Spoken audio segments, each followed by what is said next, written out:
துடிப்பறை அடிக்கும் பெண் மரம் நோக்கி உட்கார்ந்திருந்தாள். அவளது விரல்கள் துடியின் வலதுபுறத்தை இழுத்து இழுத்து அடித்து ஓசையை எழுப்பிக் கொண்டிருந்தன. 4 பின்னல் சடையை பின்னிய பெண்கள் உள்ளிறங்கினர். உச்சி எடுத்து இருபக்க சடை பின்னல் மட்டும் யாரும் போடவில்லை.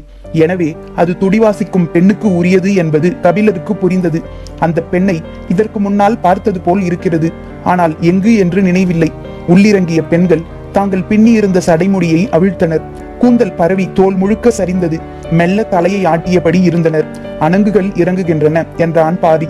மோகினி என அஞ்சப்படும் வனதேவதைகளே அணங்குகளாவர்.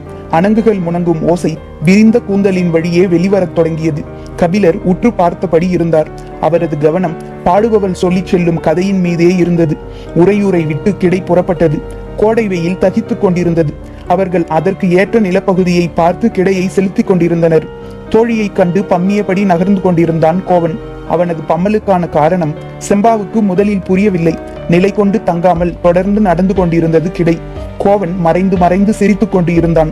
ஒரு பிற்பகல் நேரத்தில் தோழி நாணல் கூடையில் வெண்சாந்து உருண்டையை தூக்கியபடி கிடையின் பின்புற ஓரத்தில் வந்து கொண்டிருந்தாள். முன்புறத்தின் இடது ஓரத்தில் நடந்து கொண்டிருந்தான் கோவன். அவனது தோளில் ஈன்ற குட்டி ஒன்று கிடந்தது. பின்னால் வரும் தாய்ப்பசு நாவால் நக்க அது துள்ளியபடி இருந்தது.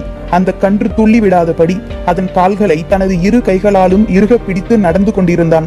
அவனை கடந்து போன செம்பா தாய்ப்பசு கத்தும் ஓசையோடு சேர்த்து வலதுபுற இடுப்பில் இரு விரல் கொண்டு ஒரு நிமிண்டினாள்.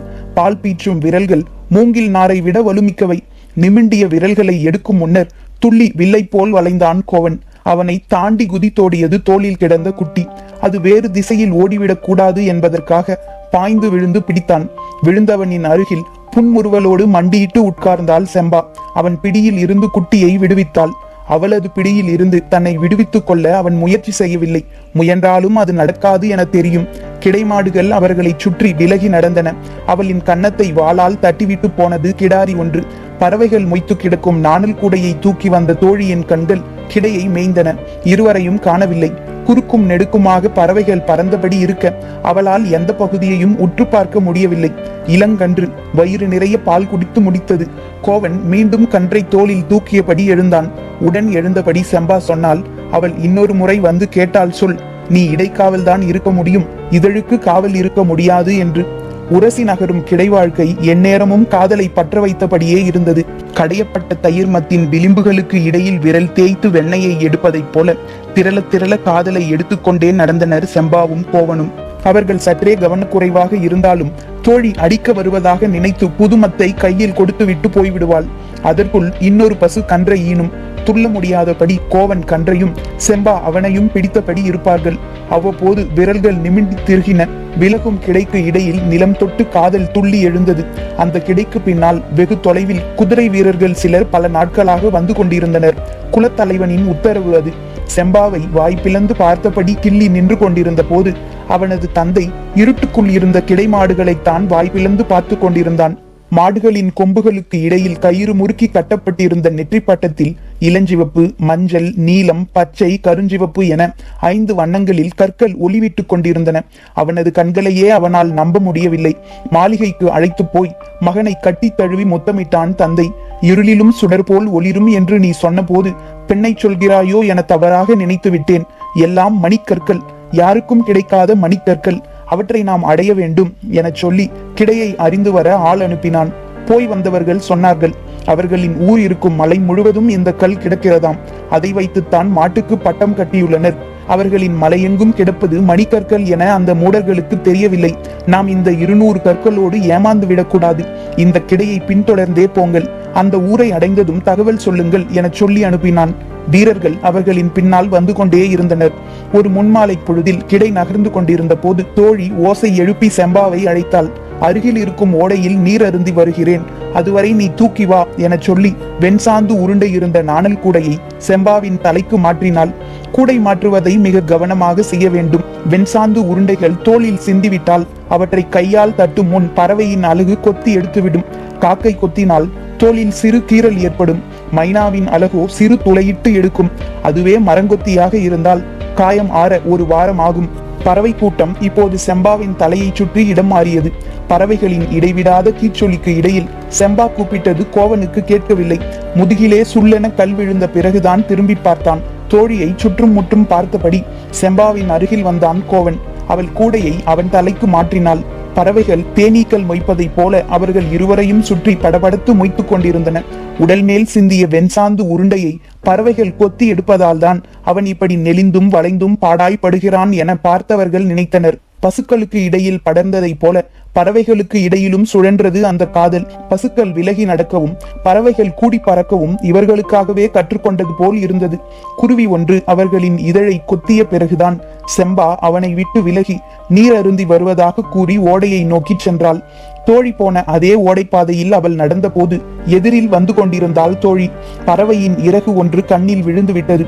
ஊதிவிடு எனச் சொல்லி தோழியிடம் முகத்தை நீட்டினாள் செம்பா. அவள் இடது கன்னத்தை பிடித்து கண்ணுக்குள் ஊத போகும் போதுதான் இவளுக்கு நினைவு வந்தது. பதிந்து கிடக்கும் பல்தடத்தை அவள் பார்த்து விடுவாளோ என்று. சட்டென கன்னத்தை அவள் கையில் இருந்து விலக்கி சரியாகிவிட்டது என்றாள் செம்பா.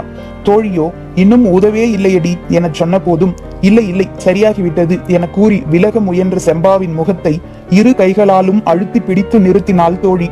செம்பா அதிர்ச்சியோடு அவளை பார்த்தாள். திரும்பி பார்க்காதே, குதிரைகள் இன்னும் நம்மை பின்தொடர்ந்துதான் வந்து கொண்டிருக்கின்றன.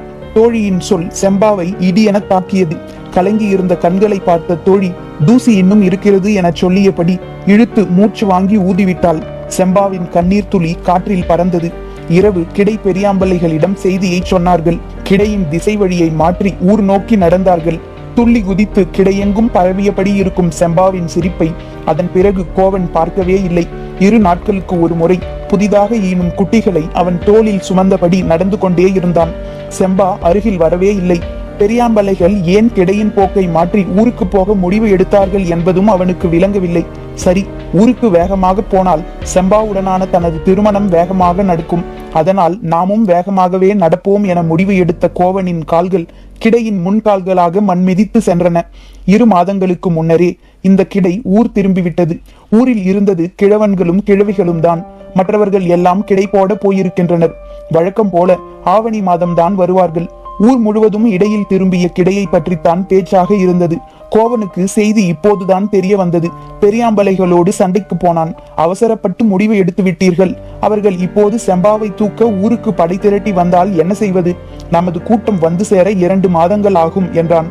பெரியவர் ஒருவர் சொன்னார், ஆளுக்கு ஒரு திசையில் போய் கிடைகளை வேகமாக வரச் சொல்வோமா? ஓடி திரும்பும் வலுவோடு இருப்பது 20 பேர். அவர்களையும் அனுப்பிவிட்டு என்ன செய்வது? எல்லோருக்குள்ளும் பதற்றம் இருந்தது. ஆனால் குதிரைக்காரர்கள் யாரும் கண்ணில் படவில்லை. நாட்கள் கழிந்து கொண்டிருந்தன. வரும் 4ஆம் நாள் செம்பாவுக்கும் கோவனுக்கும் மனம் முடித்து விடுவோம் என யோசனை சொன்னார் ஒரு பெரியாம்பலை. முடிப்பது என்று முடிவான பிறகு 4ஆம் நாள் வரை ஏன் காத்திருக்க வேண்டும்? இன்று இரவே மனம் முடிப்போம் என்றாள் கிழவி. அச்சத்தை மகிழ்ச்சி கொண்டு கடக்க முடிவு செய்தனர். மணவிழாவுக்கான ஏற்பாடுகள் தொடங்கின. சாணம் கரைத்து தெரு எங்கும் மெழுகினர். கோவன் இளைஞர்களோடு செம்மலையின் குகைகளுக்குள் அமர்ந்து பாதுகாப்புக்கான திட்டங்களை தீட்டிக் கொண்டிருந்தான். இப்போது அந்த 20 இளைஞர்களோடு 200 மாடுகளும் 13 கிடைநாய்களும் மட்டுமே இருந்தன. அவற்றை கொண்டு எதையும் சமாளிக்க முடியும் என அந்த 20 பேரும் நம்பினர். நான் அந்த ஊருக்குள் போகவில்லை. ஆனால் வளமான ஊர், படைபலம் சற்றே அதிகம் இருக்கும் என்று நினைக்கிறேன். அதற்கு ஏற்ப திட்டம் வேண்டும் என்றான் கோவன். செம்மலையின் மேற்கிலும் வடக்கிலும் அடர்ந்த காடு. அதற்குள் எந்த படையும் ஊடுருவி வர முடியாது. படைகள் வந்தால் கிழக்கிலும் தெற்கிலும் இருந்துதான் வர முடியும். வருவதை அறிய பலகாத தொலைவுக்கு முன்னரே கிடைநாயோடு ஆட்கள் நிறுத்தப்பட்டார்கள். மலையெங்கும் கோவனை தேடி அலைந்த சிறுவன் உச்சி வெயிலில் பச்சை குகைக்குள் அவனை பார்த்தான். இன்னைக்கு இரவுல உனக்கும் செம்பாவுக்கும் திருமணமாம், பெரியாம்பலை சொல்லிவிட்டாரு என்றான் அவன். கோவனுக்கு ஆத்திரம் ஏறி வந்தது. எல்லாம் தப்பு தப்பா முடிவு எடுக்கிறான் அந்த கிழவன் என கொதித்தான். மற்றவர்கள் அவனை சமாதானப்படுத்தினர். சிறுவனிடம் மாலையில் மணமேடைக்கு கோவன் வருவான் என சொல்லி அனுப்பினர். 200 மாடுகளில் கொல்லிக்கொம்பு மாடுகள் 20 இருந்தன. விரிகொம்பு மாடுகள் 30 இருந்தன. நெற்றியில் 3 சுழியும் ஒன்றுடன் ஒன்று எதிர்த்திருக்கும் இடிமேலி மாடுகள் 26 இருந்தன. மற்றவை எல்லாம் சொல்லிக் கொள்ளும்படியான மாடுகள் இல்லை. ஆனாலும் கொம்பு உள்ள மாடுகள்தான். அவற்றை பயன்படுத்துவதற்கான திட்டத்தை வகுத்து கொண்டிருந்தான் கோவன். மலையை விட்டு ஊருக்குள் இறங்கி வந்த 3 இளைஞர்கள் கோவன் சொல்லி அனுப்பிய எரிசாற்று பச்சிலையை அரைத்து கொடுக்க சொல்லி கேட்டனர். அதை கேள்விப்பட்டு ஊரே நடுங்கியது. குலமே அழிந்தாலும் செய்யக்கூடாத செயல் இது. எங்களின் உயிரே போனாலும் நாங்கள் அதை அரைத்து கொடுக்க மாட்டோம் என்று எல்லா கிழவிகளும் சொல்லிவிட்டனர். வேறு வழியின்றி இளைஞர்கள் மலை திரும்பும் போது குறுக்கிட்ட செம்பா 3 கலயங்களை நீட்டினாள். அவர்கள் கேட்டதை விட அதிகமானதாகவே அது இருந்தது. பொழுது இறங்கத் தொடங்கியது. ஊர் முழுவதும் சாணம் மெழுகி கோலம் போட்டு முடித்தனர். ஊரே கூடி கொண்டாட வேண்டிய திருமணம் இப்படி கையளவு ஆட்களை வைத்து நடத்த வேண்டியது ஆகிவிட்டதே என்று எல்லோருக்குள்ளும் கவலை படர்ந்திருந்தது. ஆனால் வாசலில் கோலம் மலர்ந்து விட்டால் கவலைகள் எல்லாம் காற்றாக பறந்து போகும். நீராட்டு சடங்கு தொடங்க வேண்டிய நேரம் வந்துவிட்டது. பிற 4 வீட்டு பெண்களும் செம்பாவை அழைத்து கொண்டு ஊரின் மேற்கு பக்க காட்டுக்கு நடுவில் இருக்கும் செங்குளத்துக்கு போனார்கள். சூரியன் இறங்கத் தொடங்கிய போது தூரத்து மேட்டில் கிடைநாய் ஒன்று பாய்ந்து வருவதை மலைமேல் இருந்து கவனித்தான் கோவன். திட்டங்களை செயல்படுத்தும் நேரம் நெருங்கிவிட்டது. ஊரார்களை மலைக்கு மேல் ஏற்றுங்கள் என்றான். பேரோசைக்கும் கூச்சலுக்கும் நடுவில் எல்லோரும் மலை ஏறினர். செம்பாவை தேடின கோவனின் கண்கள். மன நீராட்டுக்காக செங்குளத்துக்கு அழைத்து செல்லப்பட்டிருப்பதாக சொன்னார்கள். இந்த ஏற்பாடுகளை செய்த கிழவனை வெட்டி கொள்ள வேண்டும் போல் இருந்தது. மின்னல் என போய் திரும்புகிறேன் என சொல்லி மேற்கு திசை காட்டுக்குள் ஓடினான் கோவன். போகும்போது அவனுக்கு பிடிபட்டது. கிழவன் செய்த செயல் ஒரு விதத்தில் நல்லதே. செம்பாவை 4 வீட்டு தோழிகளும் நீராட்டினர். உச்சி எடுத்து பின்னி இருந்த அவளது இரட்டை பின்னல் கூந்தலை மெல்ல கழற்றி கோவனின் வீட்டு அடையாளமான 3 சடை பின்னலை பின்னத் தொடங்கினர். வழக்கமாக இந்த சடங்கின் போது கேலி பேச்சும் கிண்டல் சொல்லுமாக செங்குளமே கலங்கி போயிருக்கும். ஆனால் இன்று அப்படி அல்ல. 4 பெண்களும் 3 பின்னல் சடையை பின்னி முடித்த போது குளக்கரையில் வந்து நின்றான் கோவன். அவர்கள் 4 மட்டும் தனியாக அழைத்தான். சுற்றி முற்றி பார்த்தான். வெண்சாந்து உருண்டை வைக்க பயன்பட்ட பழைய நாணல் கூடை ஒன்று நைந்த நிலையில் கிடந்தது. அதை எடுத்து வந்து அதன் மீது கை வைத்தபடி வாக்கு கேட்டான். என்ன நடந்தாலும் செம்பாவை ஊருக்குள் கூட்டி வரக்கூடாது. அவர்கள் கையில் சிக்காமல் வெளியேற வேண்டும். 4 பெண்களும் பயந்து தயங்கியபடி இருக்க செம்பாவின் கை நாணல் கூடையை இறுக்கி பிடித்து அவனுக்கான வாக்கை அளித்தது. கோவன் மலை நோக்கி ஓடினான். தீப்பந்தங்களோடு அவர்களின் படை கிழக்கிலும் தெற்கிலுமாக ஊரை சூழ்ந்தது. ஊருக்குள் எதிர்ப்புகள் எதுவும் இல்லை. உறையூர் படைக்கு வாள் வீசாமலே வெற்றி கைகூடுவது போல் இருந்தது. ஊருக்கும் செம்மலைக்கும் இடையில் இருக்கும் இடைவெளிக்கு அந்த படை வரட்டும் என காத்திருந்தான் கோவன். அவன் எதிர்பார்த்த இடத்துக்கு படை வந்தது. கொம்பின் உச்சி முனை வாள் போல மடித்து நீட்டியபடி இருக்கும் கொல்லிக்கொம்பு மாடுகளை 2 திசைகளுக்கும் 10 என பிரித்த கோவன் அவற்றின் மூக்கில் பச்சிலையை வைத்து நுழைத்தபடி கயிறுகளை உருவிவிட செய்கை செய்தான். உற்று பார்த்தால் தீ நிறத்தில் இருக்கும் அவற்றின் கண்கள் பச்சிலை சாறு மூக்கில் ஏறிய போது கண்ணில் பட்ட தீப்பந்தங்களை எல்லாம் குத்தி கிழித்து கொண்டு நுழைந்தன. இடது பக்கமும் வலது பக்கமும் 2 கைகளை விரித்ததை போல் கொம்புகள் விரிந்து கிடக்கும் விரிகொம்பு மாடுகள் 30 உள்ளிறங்கின. அவை உள்ளே ஓடினாலே 2 பக்கங்களும் உள்ள குதிரைகளின் விழாவினை சீவி சரிந்தபடி இருக்கும். பச்சிலை உருண்டையை 2 காதுகளுக்குள்ளும் திணித்த பிறகு தலையை மறுத்து மறுத்து ஆட்டி ஆவேசம் கொண்டு உள்ளிறங்கின. அவற்றின் மண்டைக்குள் இறங்கும் பச்சிலையின் எரிசாடு கனப்பொழுதில் 100 முறை தலையை மறுத்தாட்டி வெறிகொள்ளச் செய்தது. மீதி இருக்கும் 100க்கும் மேற்பட்ட மாடுகள் எல்லாம் சிறப்பு தகுதியற்ற மாடுகள்தான். ஆனால் கொம்பு உள்ளவை. அது ஒன்று போதும். பிற மாடுகளை விட வலிமையாக அவற்றை பயன்படுத்த முடியும் என்பது கோவனுக்கு தெரியும். அவற்றின் குதத்துக்குள் கைகளை நுழைத்து இலை உருண்டைகளை அமுக்கினர். சிறிது நேரத்தில் அவற்றின் குடல் பிறண்டு தலைக்கு ஏறிக்கொண்டிருந்தது. பின்புற கால்களை உதறியபடி அவை வந்த வேகத்தில் பாறைகள் உருண்டன. மாடுகளின் நிலை கொள்ளாத சீற்றம் குதிரைகளை கலங்கடித்தது. தாவிச் சரிந்து உள் நுழைந்தன மாடுகள். ஊருக்குள் பட்டி போட்டு அடைக்கப்பட்டிருந்தன கிடைநாய்கள்.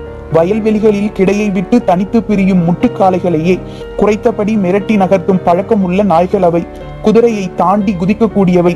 நாக்கை மடித்து சீழ்க்கை அடித்தபடி ஒரு வங்கிழவன் பட்டியை திறந்து விட்டான். பெரும் குறைப்பொலியோடு குதிரைகளின் பின்னங்கால் சப்பைகளின் மீது அவை பாய்ந்து கொண்டிருந்தன. உறையூர் படைக்கு என்ன நடக்கிறது என்றே புரியவில்லை. நாய்களின் பாய்ச்சலையும் மாடுகளின் ஆவேசத்தையும் எதிர்கொள்ள திணறிய நேரத்தில் கோவன் தனது இறுதி ஆயுதத்தை இறக்க முடிவு செய்தான். மலையின் பின்புறம் நின்று கொண்டிருந்த இடிமேலி மாடுகள் 26ஐயும் மலை உச்சியில் அணிவகுத்து நிறுத்தினான். இடிமேல் இடி விழுந்தாலும் அஞ்சாமல் முன்னால் நகரும் மாட்டு இனம் அது. தான் செய்ய போகும் செயலுக்கான கலக்கம் எதுவும் இல்லாமல் தான் கோவனின் முகம் இருந்தது. பெரிய பெரிய வைக்கோர் கட்டுகளை அவற்றின் கொம்புகளின் மேல் செருகினர். 2 திசைகளிலும் பாய்ந்து இறங்குவதைப் போல அவை நின்று கொண்டிருந்த போது வைக்கோல் கட்டுகளின் மேல் தீ வைத்து கழுத்து கயிறுகளை உருவிவிட்டனர். மிக பெரிய மர உருளைகளில் தீயை பற்ற வைத்தபடி மலை உச்சியிலிருந்து ஆயிரக்கணக்கானவர்கள் இறங்குவதைப் போல அந்த காட்சி இருந்தது. உறையூர் படை கதிகலங்கிய நேரத்தில் எரிந்து இறங்கும் தீப்பந்தத்தின் தழலில் செம்மலையின் மணிக்கற்கள் எல்லாம் ஒளி வீசின. மலையெங்கும் இருந்து பல்லாயிரம் பேர் பந்தங்களோடு இறங்குவதைப் போல் தெரிந்தது. இது கோவனாலும் திட்டமிடப்படாதது. நிலைமை அதிபயங்கரமானதை உணர்ந்த உறையூர் படை உயிர் தப்பித்தால் போதும் என ஓடத் தொடங்கியது. குறுக்கும் நெடுக்குமாக ஆவேசத்துடன் அலையும் கிடைமாடுகள் நிலை கொண்ட இடத்தில் இருந்து எளிதில் வெளியேறாது. முடியாதவை. அவற்றை கடந்து வெளியேற முடியாமல் உறையூரின் முழு படையும் அழிந்து கொண்டிருந்தது. வலையை தாண்டி மீன்கள் தவுவதைப் போல குதிரைகளை தாண்டியபடி நாய்களின் பாய்ச்சல் நிகழ்ந்து கொண்டே இருந்தது. மிச்சம் மீதியை கோவனின் கூட்டாளிகள் உள்ளிறங்கி வெட்டிச் சரித்தனர். பொழுது புலர்ந்தது. உறையூர் படை தோற்று ஓடியதை உறுதிப்படுத்தினான் கோவன். குடல் சரிந்த குதிரைகளும் உறையூர் வீரர்களின் உடல்களும் எங்கும் கிடந்தன. அவற்றுக்கு நடுவில் நடந்து கொண்டிருந்தான். பெரும் வாள் கொண்டு தலை இரு கூறுகளாக பிளக்கப்பட்ட விரிகொம்பு மாடு ஒன்று செத்து கிடந்தது. மாடுகளை பூச்சிகளும் உண்ணிகளும் கடிப்பதையே பொறுத்து கொள்ள முடியாமல் பெண்சாந்து உருண்டை செய்த குலத்தில் பிறந்த நான் எம் மாடுகள் அனைத்தும் அழிய பச்சிலை எரிசாற்றை என் கையாலே தந்துவிட்டேனே என கதறியபடி செத்து கிடந்த மாட்டின் முன் மண்டியிட்டு உட்கார்ந்தான். சரிந்து கிடந்த அதன் இரு பக்க கொம்புகளையும் பீய்த்து எடுத்தான். தான் செய்ய போகும் செயலுக்கான கலக்கம் எதுவும் இல்லாமல் தான் அவனது முகம் இருந்தது. சூரியன் அவனுக்கு நேர் எதிராக மேலே எழுந்த போது இரு கொம்புகளையும் முழு விசையோடு செலுத்தி தொண்டைக்குள் இறக்கினான் கோவன். சூரியனை பார்த்தபடி அவனது உடல் மண்ணில் சரிந்தது. பரம்பின் குரல் ஒலிக்கும்.